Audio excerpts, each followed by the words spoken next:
আমি জানি তুমি আল্লাহর নামটি শেয়ার করবে না, তোমার মনে অনেক আল্লাহর নাম শেয়ার করে নাই এমন টিকটক আর টিকটকে আছে নাকি? শেয়ার করে দাও, আল্লাহ আপনার মনের আশাগুলো পূর্ণ করে দিবেন ইনশাল্লাহ। সিহ মুসলমান ভাবতেও খারাপ লাগে, আল্লাহর বান্দা হয়েও আল্লাহ নামটি শেয়ার না করে উপরে ধাক্কা মারে। তারা নামাজটা দেখে একটা শেয়ার করলো, নিশ্চয়ই তারা আমার আল্লাহকে ভালোবেসে শেয়ারটা করলো। সিহ মুসলমান ভাবতেও খারাপ লাগে, আল্লাহর নামটি দেখেও শেয়ার না করে উপরে ধাক্কা মারে। আল্লাহু আকবার বলে যে একটা শেয়ার করবে, আমার বিশ্বাস আল্লাহ তার মনের আশা পূরণ করবে।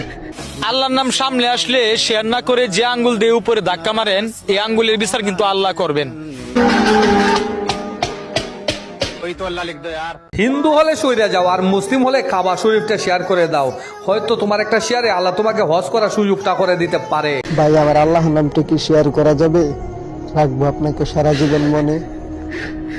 ধাক্কা মারতে মন চলে ধাক্কা মারবেন, আল্লাহর বান্দা হয়েও আল্লাহর নাম শেয়ার না করার মজা একদিন ঠিকই বুঝবেন।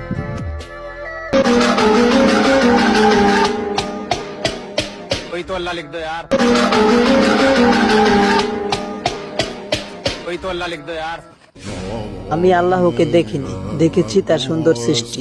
উপরে ধাক্কা দিবেন তো মরবেন। আল্লাহ তাআলার পবিত্র আল কোরআনটি দেখে শেয়ার দিয়ে যান, মনে অনেক শান্তি পাবেন।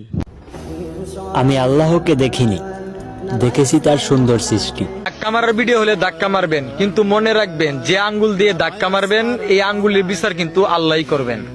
ধাক্কা মারার ভিডিও হলে ধাক্কা মারবেন, কিন্তু মনে রাখবেন যে হাত দিয়ে ধাক্কা মারবেন ওই হাতের বিচার কিন্তু আল্লাহই করবেন। সিহ মুসলমান ভাবতেও খারাপ লাগে, আল্লাহ নামটি দেখেও শেয়ার না করে উপরে ধাক্কা মারে।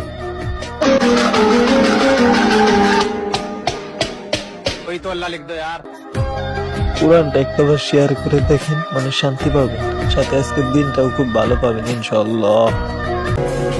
ধাক্কা মারতে মন চলে ধাক্কা মারবেন, আল্লাহর বান্দা হয়েও আল্লাহর নাম শেয়ার না করার মজা একদিন ঠিকই বুঝবেন। তাই আমার আল্লাহর নামটি কি শেয়ার করা যাবে? রাখবো আপনাকে সারা জীবন মনে। কি ধাক্কা মারতে মন চায় মারেন ধাক্কা, কারণ এটা তো আল্লাহর নাম, এই জন্য ধাক্কা মারতে মন চায়। আল্লাহর নাম দেখে ধাক্কা দিবেন, আল্লাহর কাছে ধরা পড়বেন। সিহ মুসলমান ভাবতেও খারাপ লাগে, আল্লাহর নামটি দেখেও শেয়ার না করে উপরে ধাক্কা মারে।